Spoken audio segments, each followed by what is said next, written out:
Welcome back, everybody, to the next episode of the My Generation podcast. On today's show, we're talking once again with the president of the Drama Society, Alara, and treasurer, Tom. And we've also got the writer of the play we're going to be talking about today, Clarisse, all on the show. And hopefully later on in the show to be joined by a musician, Serkan, as well, who did music for the play. They're all a part of the Canterbury Christ Church University Drama Society. And today we're going to be talking about the creation of the play The Downside of Being Human, which was put on by the Drama Society at the end of February. Also throughout the episode, we've got music from a local Kent artist. We've got Renegade from Whitstable here on the show, as well as a album review from Sammy Bacon, a film review from Harry Munday, and so much more. Bringing this episode to you this week via the medium of Skype. We're recording this at the tail end of March of 2020, where currently the coronavirus outbreak is meaning that we are only able to do episodes via Skype, so I do apologize for audio quality. But thank you all so much for sticking with me through this, and welcome to the show, Alara, Clarisse, and Tom. Thanks for joining me. Oh, thank you. Thank you. Hello. No worries. Well, really, hello. I know with Skype we got a little bit of delay, so but no, thank you. Thank you for taking the time to join us today. So we're talking about the play, and Clarisse, you obviously were the writer of this, so I just wanted to start with you where the play came from. It just came from like multiple monologues that I wrote just to rant or just to like thoughts that I had and everything. And so afterwards I made Alara read them and she liked it and she said that it could be turned into a play. And so that's where it comes. Amazing. And Alara, you directed this piece. So what was it like taking Clarisse's words and working them into this piece? I would say it's not an easy job to do. It's very difficult, but when I first read the script, I was first thinking about this is something has to be put out there and for the audience to see, because it was too real, it was too powerful with the feelings. And so when I was actually trying to make a play out of it, it was something really magical for me, because I was trying to understand her perspectives as a writer and then try to understand what's happening in the play as well. It was actually really good. Yeah. And Tom, what was your role within the play? Primarily as an actor, but I was there for every rehearsal. So and I think I tried to help people learn lines and things, because some people struggled with, I think sometimes, especially because with monologues you've got quite a long bit of script that you have to kind of crack down with, and so I think it's just about breaking that up and learning that in pieces. So. Yeah, I think for someone like, I mean, I was also in the play, but like being a new actor, that thing was quite difficult for me, having to remember and sort of learn lines. And what do you think sort of between Alara and Tom is the best sort of way for you to learn lines for a play which is made up of so many complex monologues? I mean, I would say to learn a big monologue, you have to break it into thoughts, because it always goes from like the introduction and then the middle part and then the most powerful part, which is the conclusion. So I normally do it as like what my character's motive is doing, and then trying to explain myself why is she or he telling these stories, and then it just comes naturally. I definitely go through, and I go through with the script, and then with a pen, and I just kind of strike out bits that I think have a natural break in them, and then you learn sentences at a time, and each time you learn a new sentence, then you say, so let's say you learn the first part and then you learn the second part, then you do the first and second part together, and then you learn the third part, and then you do the first, second and third part together, and it just kind of comes together by learning. You kind of get the flow of the text. Oh, interesting. Yeah, that is interesting, because I never really, when I was reading it for the first time, I thought, how am I meant to take in all of these really complex and, big elements of story? And Clarisse, for you, then what was it like actually writing each individual monologue? Did you write it all in one sort of stream of consciousness, or did it sort of, all the pieces came together at different times? All the pieces came together at different times, because when I'm angry about something or when I think about something, I just type it down and then I read it again and see what I can improve. And then, but Alara asked me to write a little bit more monologues to be able to give it to more actors. And so I had to write like 10 of them in like a month or like 3 weeks, more or less. Oh wow! So yeah, I mean, it was quite a big cast, wasn't it, as well? I mean, how many people did we have in the play again? It felt like loads, but it was great. We had 20 people. Wow, and that was just acting, and then you had the team behind the scenes as well. And Alara, did you have to sort of direct that side of it as well? Yeah, kind of. I was actually, I mean, we were, the society, are really lucky to have technicians that knows what they're doing. So I just had to tell them, like, what's my idea about this, about like the music or the light or how the stage management is going to work. And they kind of, because they were really good at it, they just did it. But yeah, you have to kind of balance the acting and the technical bits while you're directing. Yeah, so that people like me and Tom can just kind of act without having to think about what it's going to look like behind us. But yeah, the play was mixed in with those monologues, and then it also had the movement sequences. But I wanted to, before I dived into the actual construction of those, Clarisse, regarding movement sequences, did they sort of play any role in your writing process, or how did those parts of it come about? It all comes from Alara and her genius, because I didn't really think about putting any physical theater in it. I just thought about putting music and everything, but yeah, she decided to put them and I liked it. Ah, interesting. And then, so Alara, you directed what would be happening with that action, and I know you brought in someone, James, who helped with the physical theater angle of it, didn't he? Yeah, I mean, when I thought about, like, there is one person and we are all thoughts of the mind, you wouldn't even think about someone just standing there and doing nothing, like just talking. You have to move, you have to constantly think, like the thoughts has to balance one by one. So I feel like that's why I had the idea of the physical theatre, but obviously I had I didn't go to a workshop or I didn't know much about physical theatre, so I had to be like, can you please help us, James? And you did perfectly. Yeah, and then at first we were sort of just rehearsing it to beats, weren't we? And then we had to actually then do it to music, which Serkan made, and hopefully Serkan can join us later. But Tom, actually, yeah, Serkan is here. Serkan is here. Hello. Serkan helped us with he did all the wonderful music for the play. Is he sat down and ready to talk? Uh-huh. I mean, well, Serkan, we're talking about the movement sequences, and what was it like to construct the soundscape for the movement sequences? You mean in the physical theater? Yes, yeah. When you listen it, you can hear lots of instruments that you can find in different countries that based on dance.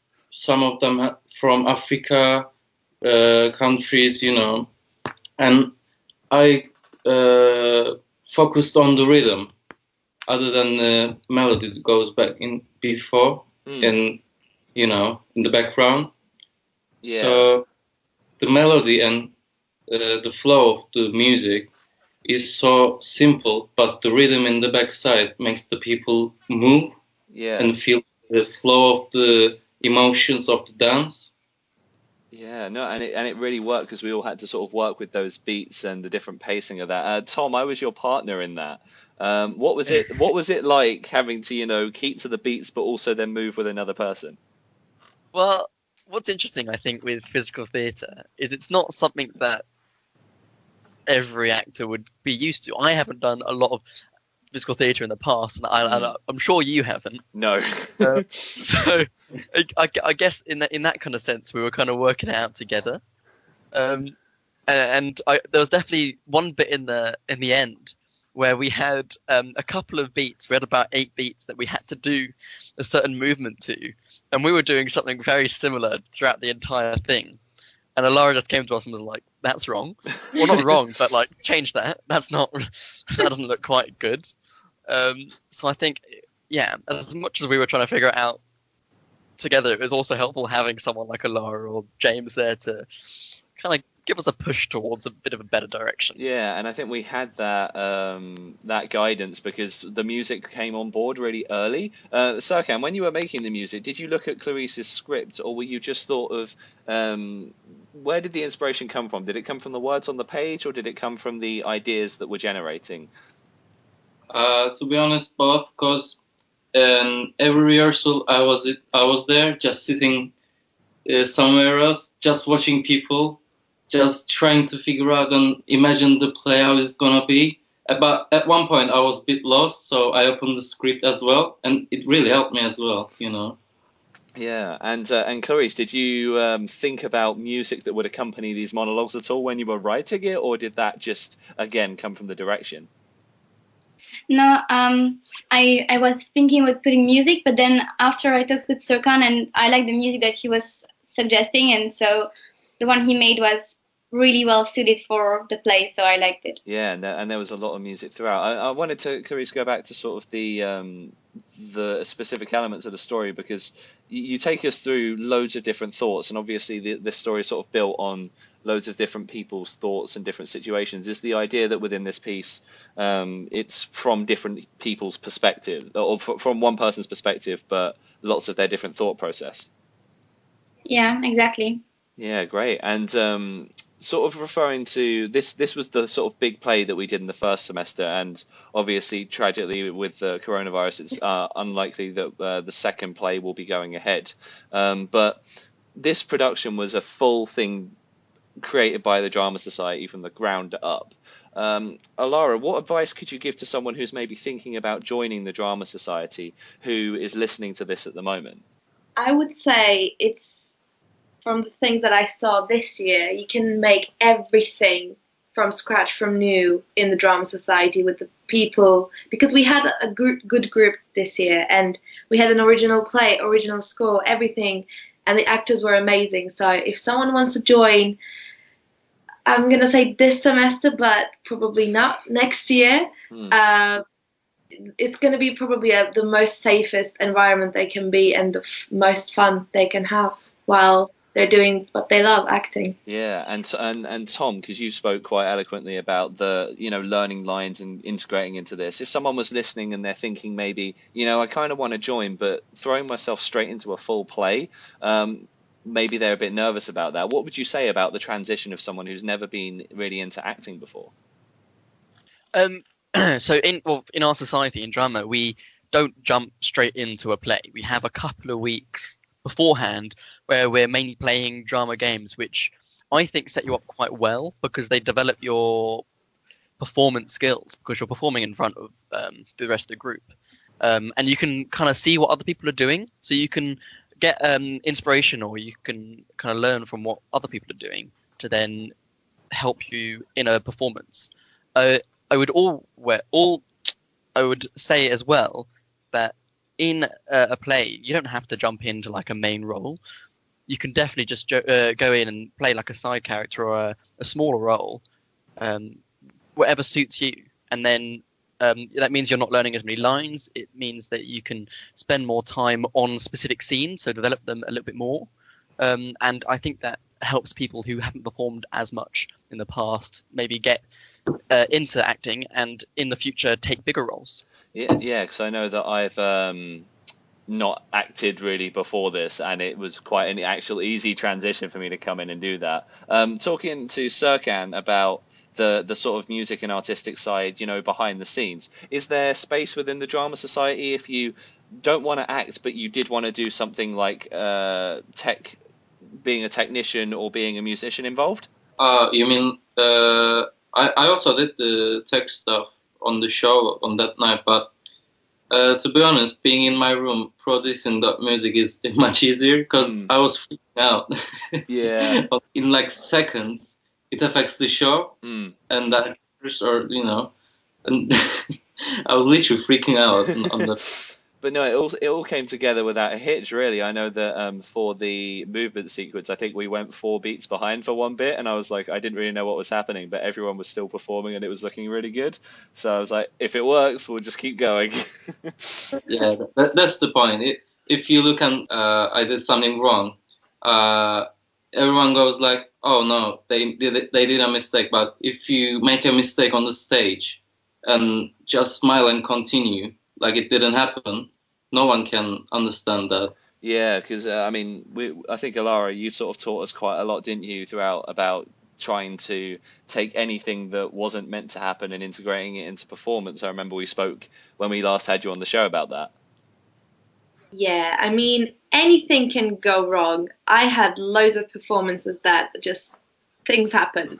and you cannot really stop them happening. So the most important thing is like you have to rehearse even more just in case, just to know what's going to happen on the stage. But it's mostly about improvisation and how you're going to deal with it. That's why even before we like work for our plays, we do loads of improvisation just to make sure like in a scripted play, you have to improvise sometimes. Yeah, no, I obviously struggled learning my lines, so a little bit of mine ended up being improv actually in the final piece anyway. But I think the script sort of allowed a bit of play for around that.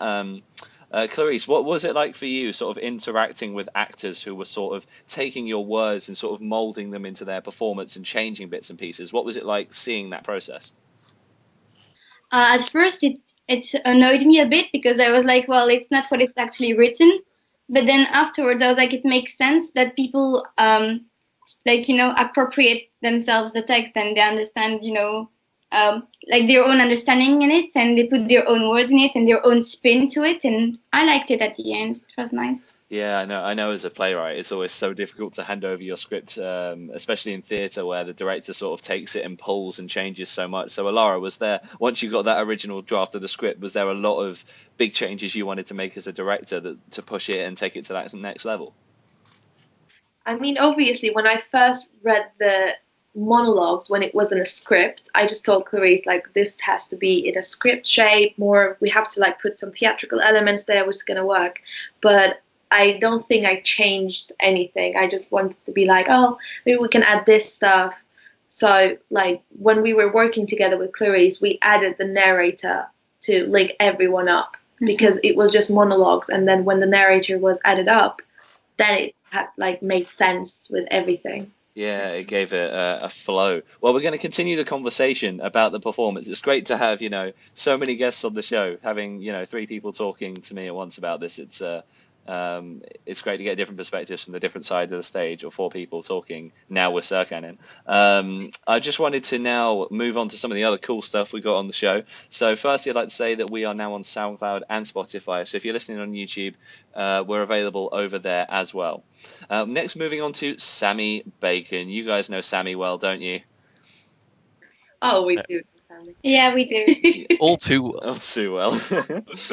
I remember, Alara, Tom, last time we had you on and we introduced Sammy's section, it was quite a conversation, wasn't it? Wasn't that much of a conversation. Oh. He's got a very specific style, our man Sammy, doesn't he? He does, and he's a great speaker. And every single week on the My Generation podcast, he brings us an album recommendation, which is really great. So this week on the My Generation podcast, here is what album Sammy recommends this week. Yo! What's going on, everyone?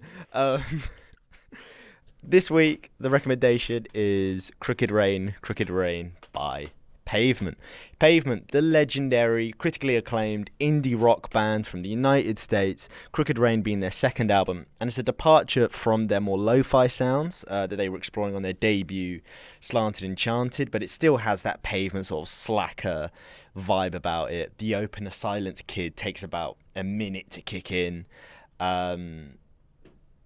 And the rest of Crooked Rain mostly dabbles in variants of indie rock and country rock. The song Range Life, which is a great song.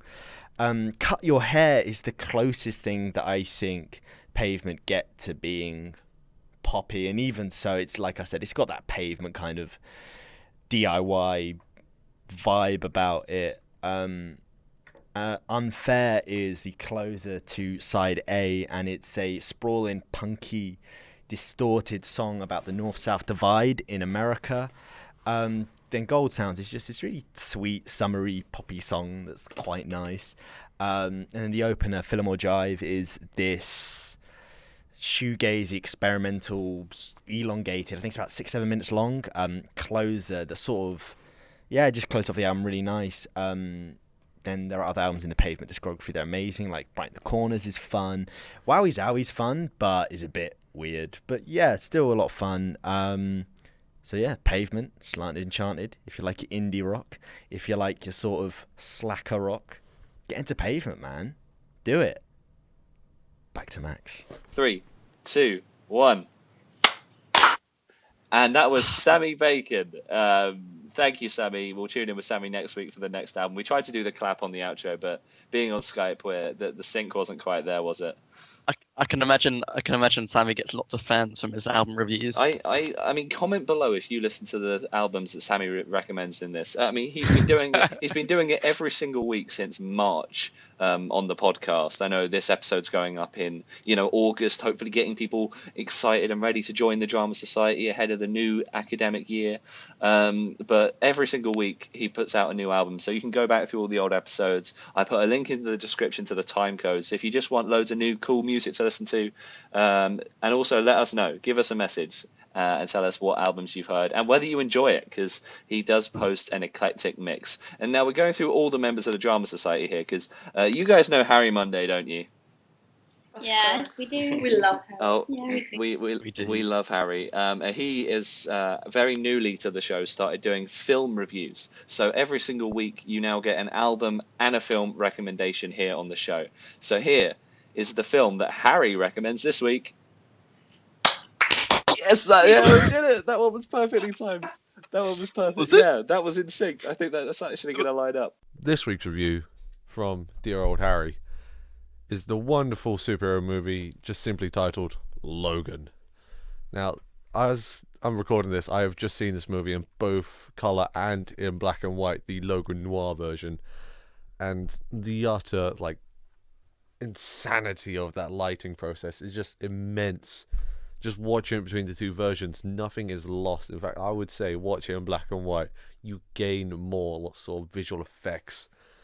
Just as a point of reference, just that starting scene where Logan's getting beaten down by those Mexican gangsters, you can really see everything pop and just shine off. See the proper sparkles just fly off in black and white. Is utterly beautiful. And this is a film I reckon should have gotten more praise at the Oscars, genuinely. I think this was only up for Best Adapted Screenplay, and that is an utter shame in what it is worth. This is, without a doubt, in my opinion, the most stylized and the most high-quality superhero movie there is right now, as of this moment. I could be wrong. Who knows? I mean, some people would argue Joker, but nah. Logan is where it's at. And that was Harry and his film review. Sorry, we just tried the clap again. I think it's synced up. I'll have to listen in post to see if it did. If it did, that was beautiful. Thank you for that, Harry. We'll tune in with Harry next week to see what the next film he recommends is. Harry's got over, I think he's got 1,000 DVDs now. So there's a lot of movies for him to get through. And before we return to our conversation about the Drama Society play, we're now moving over to music. So Renegades are a local Kent band. They're based in Whitstable, and I recorded one of their live sets back when they were performing at Battle of the Bands at the sort of end of January, and I recorded some of their music. They were very happy for me to come on and share it on the show. Renegade, they're based in the Whitstable and Herne Bay area, and they're great friends of the show, really are, and we're playing their music from their live set here on the My Generation podcast. And the first song is Silence.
And that was Renegades with Silence here on the My Generation podcast. We'll be playing another one of their songs to round off this week's episode, but I want to return to our conversation about the Drama Society play. Alara, I just wanted to return to you quickly about, is this your first time directing a play?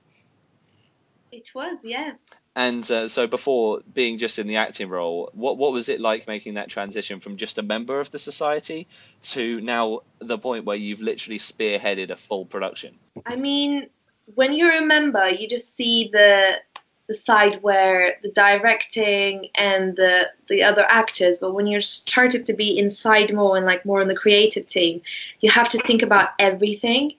Like the most important thing for me was like room booking the area, and like trying to make everyone to come and see the show, because it was, for me, everyone like worked a lot on it.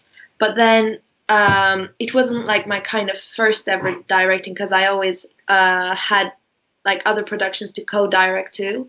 So I had that kind of an idea how to cope, but obviously with the help of my beautiful committee, we made it. Yeah, it was a really full team. I think every single person got behind what you wanted to do.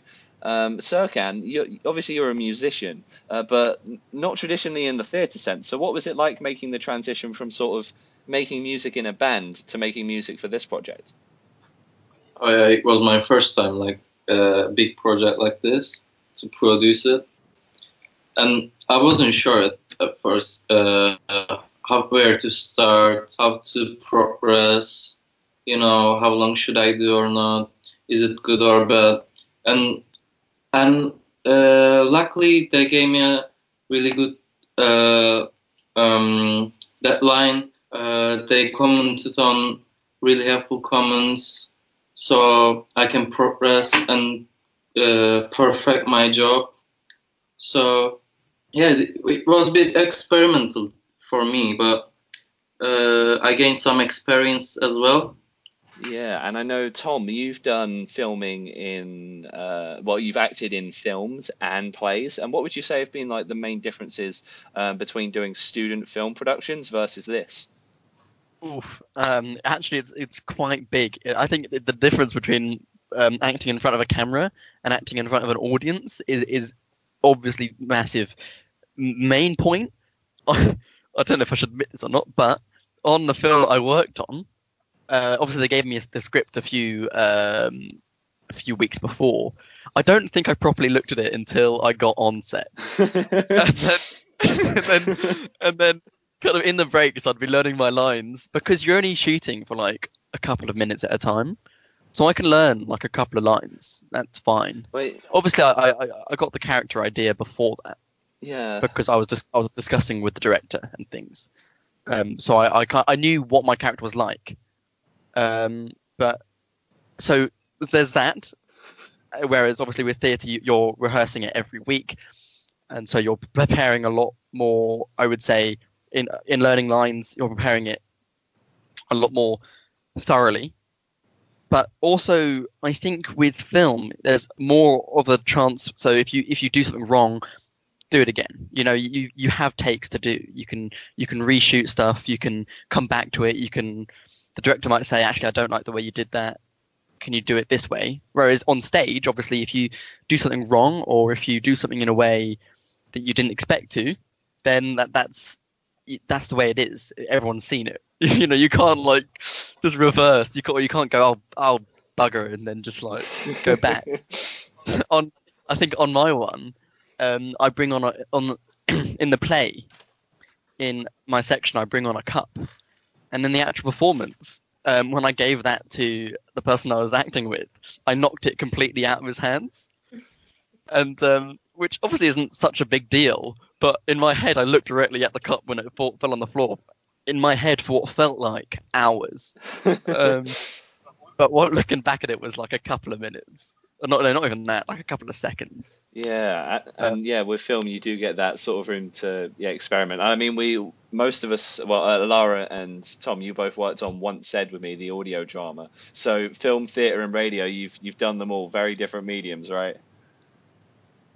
So different. Yeah. It's weird actually how different they are. Especially audio. I don't know about you, Alara, but I felt audio, because you're focusing on one specific aspect. Obviously, with theatre and film, you're focusing on everything. But with the audio drama, you're focusing on your voice solely. So you have time to develop that. And the most important thing was, like, I think in the audio drama, as we talked before, like, we didn't even heard what the other actors saying about. So we heard, like, we know about the script, but we didn't know how they acted it. But in the theatre, you're rehearsing like thousands of times, so you're kind of getting used to it, what the others are doing. Yeah, and I think it's a lot more of a collaborative process in theatre, because everyone's sort of following the process throughout. I mean, Serkan, you said you were on set for everything, and Clarisse, what was it like for you? Because you were on set. Or on, in the rehearsals, what was it like watching the script start off as just monologues and then every single rehearsal seeing it shape and change? It was really impressive, because I think that, because, like I said, people put their own spin to the monologue. So I thought that I was a depressive person at the end, and I was like, oh my god, I have depression, I guess, because everybody thinks that everything is so sad in the monologues, whereas they are actually just sarcastic and everything. So that's fun. And in the script, we had to all pick a line each or a word each to say at the start to sort of sum up our character. Whose idea was it to do that? Alara's. And Alara, can you talk me through sort of what that was for and why it helped with the production? I felt like it was like an introduction to the play, because you can say 1,000 words, but then in that 1,000 words, one person can only hear a word. for example, for me, it was like, for my character, it was identity crisis, which sums up the whole idea of my monologue and everything. And I just wanted the audience to get a sense of what's going to happen before it happened, even though they were like not hearing everyone, obviously, but they were hearing like liquid nightmare, scared, identity crisis. They were like, okay, things are going to happen. I'm ready now. Yeah. That was And it's fitting you chose those two to say, because they were Harry and Sammy's. Harry and Sammy were also in the play. I think literally everyone except Renegade, the band we featured, everyone mentioned so far in the podcast has been in the play. we can get Renegade on stage. Of course. I mean, if they want to. I mean, I'll have a chat, and for next year's Drama Society, we're going to have to make it happen. They're like a really heavy rock band, but at this point, why not? It worked. I mean, you've said it now, Tom. I mean, I can't. It'd be a shame not to have them, if anything. True. And with the song we heard earlier, the song Silence, it was such an incredible song. Can't wait to play Stay at the end of the show. But I just wanted to also tell the people where they can find this play, because even with being in it, I also helped film the play. So me, Harry, and John, we actually filmed it whilst being in it. So apologies for the sound quality on the play, but we have got the visuals. They are up on my Facebook page. I might even share it to the My Generation podcast Facebook page once this episode comes out, so that you have access to that. It's the full play. It's over an hour, which is incredible. I mean, I bet, Clarisse, you never thought when you first wrote these monologues that it would lead to a play that's over an hour long. Yeah, I didn't expect it at all. And so you can go over there and check it out. And as well as on the My Generation podcast page is Once Said, the audio drama that Tom and Alara did indeed star in. Serkan, I wanted to return to you about because at the moment you're helping me with a little film score, little soundtrack for a film project. What do you think are the differences for you between creating music for stage for how Alara was directing with you with the movement sequence versus making the film soundtrack? First thing first, I really like doing film musics, and I really wanted to start this thing. And I'm also happy that we collaborating to create our art and collab them. And while working on it, I was so lost, because in theater, at least I know I can see people, what's going on in the rehearsals.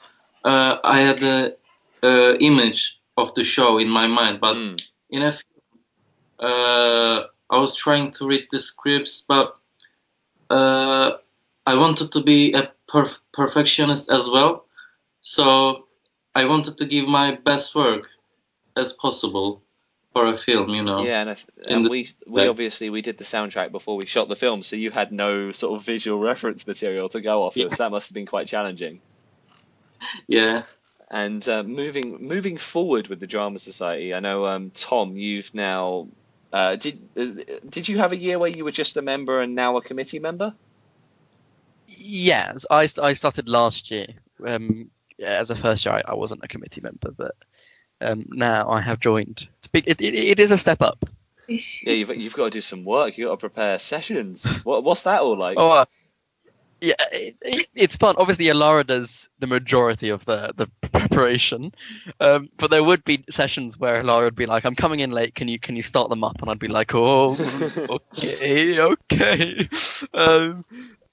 Which is a massive difference, because obviously when you're a member, you can just kind of sit back. You're there for a bit of fun, but when you're leading it, you're like, "Whoa, I've got something to do now." Yeah. People are looking at me, and it's something that I have to actually focus on. Obviously, all of this is nothing in comparison to Alara's incredible work as president this year. Yeah, she has done amazing.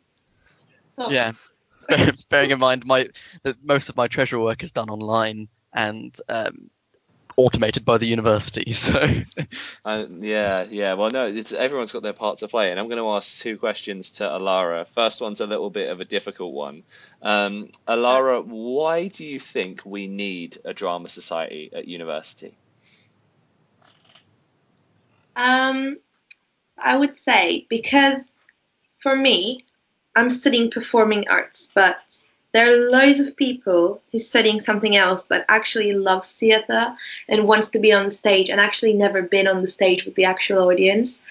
And it's just, you get to know people, you get to know some amazing people, which I mean, I'm looking back to this year, and I've learned, I've get to know so much people, which is amazing, and they're all individually unique, each one of them. And like, if you have Drama Society in your life, I would say you would be happy. Yeah, you will have to support everything. You will. I mean, for me, you would be happy. Kind of. Yeah, I mean, everyone's got something to do every week, and you're driving towards a goal. That's really nice. And I think to give potential new members who may be listening to this like an idea of what we do, could you go through what a traditional sort of, before we start working on the specific play, what a traditional session for the Drama Society would look like? So first, we would do a warm-up, physical and some vocal. And then we will get to know each other. If it's like the first kind of sessions, we will get to, like, with the game that we're playing, obviously. And then if we get to know each other, then we will have to step up to the improvisation games, where we actually create stuff together rather than just introducing ourselves. That would be like the first 2 or 3 weeks of the session. And then to get to know each other's acting skills better, the president maybe can ask people to get ready, so like a monologue or a duologue they want to perform, and then they will have to choose a play to play, basically. Yeah, and I know that the first one we did obviously was more monologue heavy, and the script that we started to revise before the coronavirus interventions was more of a it had more conversation in it. So you get the balance of both, don't you? You get usually a play that is very conversation versus one that's very monologue, and they're very different things. They are. I mean, the first one was pure monologue and some physical bits, but now with the second one, you have to. I mean, we would have had like loads of connections, loads of funny moments, or like really dramatic moments on stage. Yeah, and I think that's going to really boost and hopefully get some people coming along to next year, so you can start off, because like Alara, you were just a member on your first year. You weren't even in the committee, right? No, I wasn't. I was just a member. Then I became the social sec, and now the president. Wow, and look at where we all are now. Well, thank you all so much for that. We're going to we haven't got a tease at the moment to the next topics coming up, but we do plan to have Amy on the show. Amy, again, someone else from drama, talking about what it's like being an international student coming into Canterbury, and we've also got Emma, who we've had on the podcast. We've had Emma talking about poetry. We had her talking about a couple of movies that she really liked as well on the show. Really, really great guests, really great discussions. She's going to be talking about some of her travel adventures coming up soon, because she traveled to India for some work, and is going to talk about what it was like when she was over there. So we are going to wrap up the show very shortly and our conversation about the Drama Society. But do you have a story to tell about the subject? If so, feel free to leave us a comment here on wherever you're listening, YouTube, SoundCloud or Spotify, and please get in touch on the Facebook page at the My Generation Podcast. Maybe you've listened to one of Sammy's albums. Maybe you want to join the Drama Society. I'll make sure that the links to the actual society page are everywhere. Alara, where can people find the society pages? So we have a Facebook page, which is CCSU Drama. Also, we have an Instagram page with the same name, and they can also email us with .ac.co.uk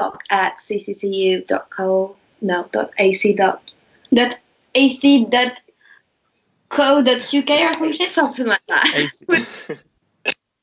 AC.uk? Exactly. What I'm going to do is I'm going to put that in the description. I think that works for everyone. So if you want to get in touch with the Drama Society about joining in the new academic year, if you're a new student as well, because would you say that, if you're a first year and you're just coming in, then this is sort of the perfect time to join? Exactly. It's easy to create your confidence and be more confident in the uni, to get to know more people, because we're having socials. We're a good society, I would say. So amazing. Just joining us would be the perfect idea. And could I ask each of you what your highlight of the play was? seeing it performed and people enjoying it, and the feedback of the people after watching it. It was unbelievably amazing and nice, and wasn't Yeah, for me, I would say highlight, obviously, the whole thing. I was just crying backstage and be like, this is real now, this is too perfect. I was actually crying. But the highlight would be when Sammy was throwing the tampons. I love that. yeah. So fun. And you'll find out what that moment is when you watch it on the Facebook page. It all makes sense. So, Tom, what was your highlight? I think my highlight was the general working on the play. Obviously, the performance was great, but I just loved working with all of these talented people and making something which we can genuinely be very proud of, because it's a great performance and everyone's so nice. And so you can have loads of fun just rehearsing, and that's exactly what I love about drama. Yeah, it was so chilled out. And Serkan, what was your highlight? I mean, of course, every moment was wonderful, but I think when I first lowered the lights in the tech room in the show when it started and hit the first play of the music and watching the show with people giving all their best, and all of them were amazingly, wonderfully acting, and that feelings that was inside me was like the highlights. Yeah, and being on stage, I didn't even have to worry about any of that tech stuff, so I had all of that stress relieved. It's so funny because I'm usually in film being the one who's sort of controlling all those little elements, but being able to sort of, as a member of the society, let go of that and know that I'm in trusted hands is really cool. So if you're a first year just coming into the uni, or indeed a second or third year, please do come along as a member. It's a really, really fun society. Now, we're going to go back to Tom, Alara, Serkan, and Clarisse in just a moment to wrap up this week's episode of the My Generation podcast. But there are future topics I want to talk about. This week I want to talk to a musician. Serkan, we might have to do a solo episode about music. I feel like that's coming up. We'll book that in and get something done between me and Serkan to talk more in depth about music. But if you're a musician and you want to come on the show, maybe you're someone who's been doing gigs for the past few years, maybe you do film music, maybe you do music for something completely different that I haven't even thought about. I want to hear from you. If you're between 18 and 35 and you're currently based in Kent, you can get in touch with the Facebook page at the My Generation podcast, or once again just comment below. So final question. I mean, Alara, you've been on the podcast 3 times now, you know this question's coming, so I'll start with you and then go around everyone. But Alara, what do you think you've learned by talking about the play on this week's episode of the show?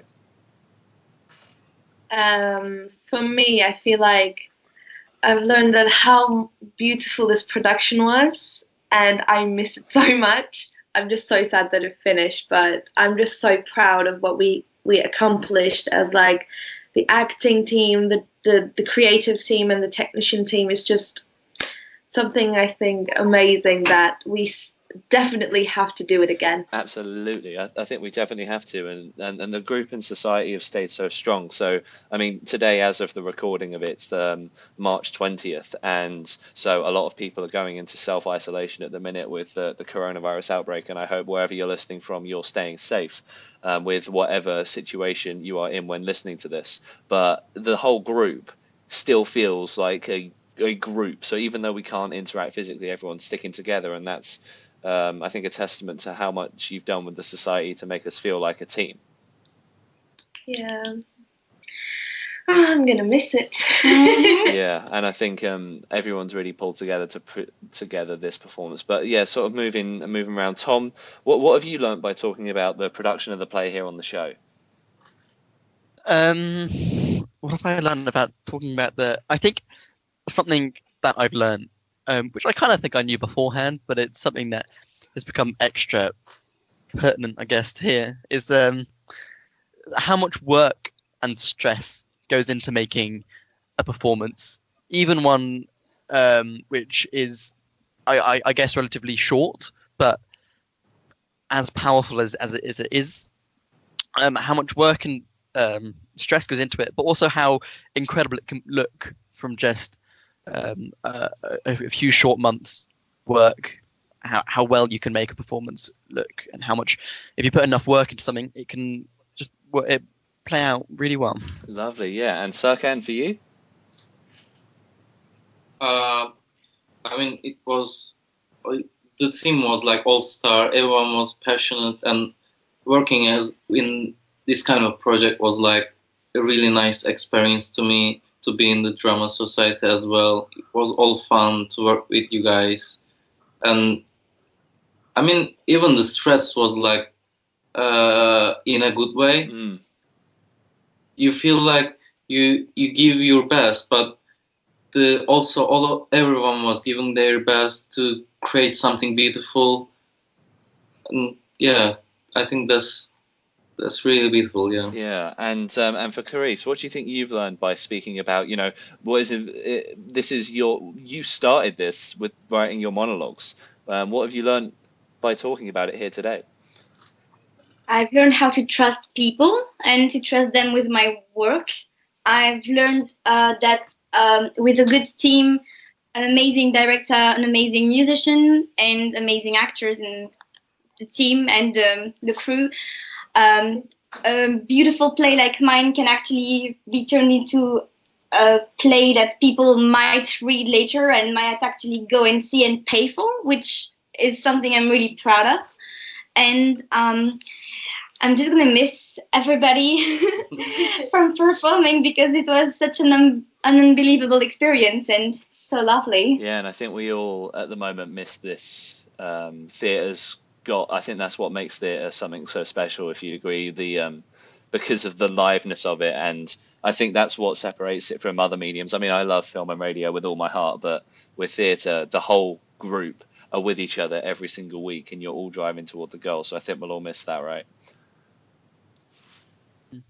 I think so. I'm already missing it. Yeah.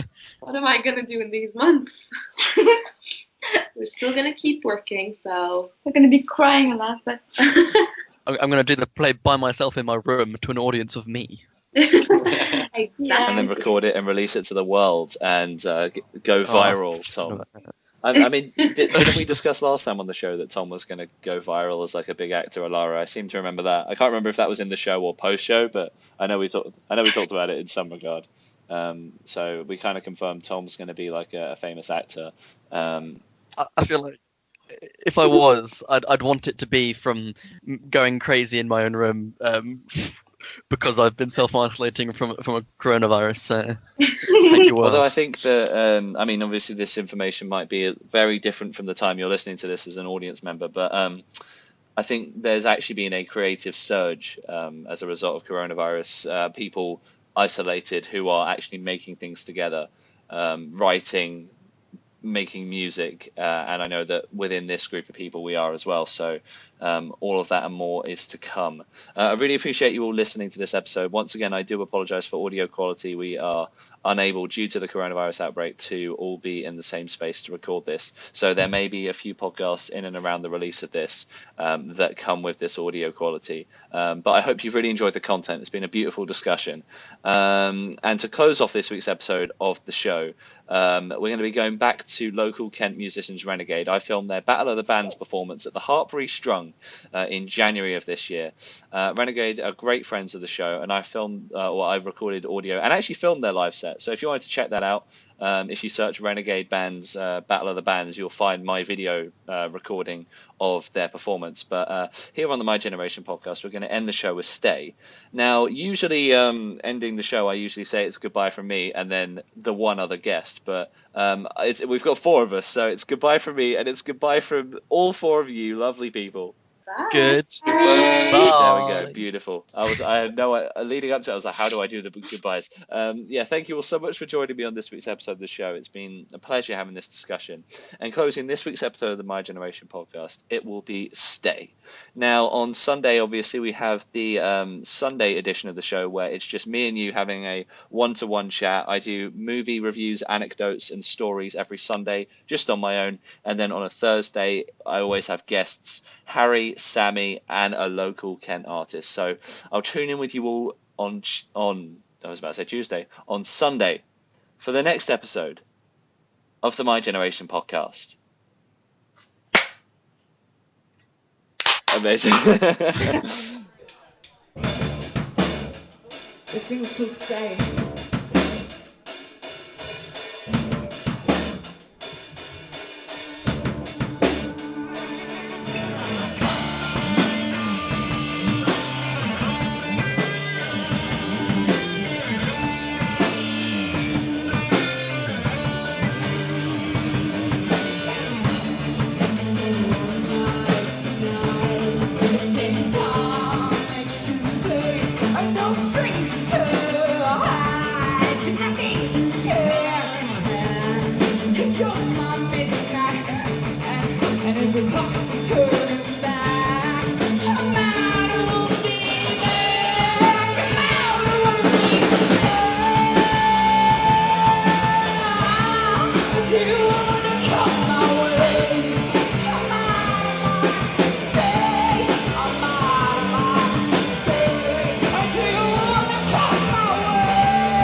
Just one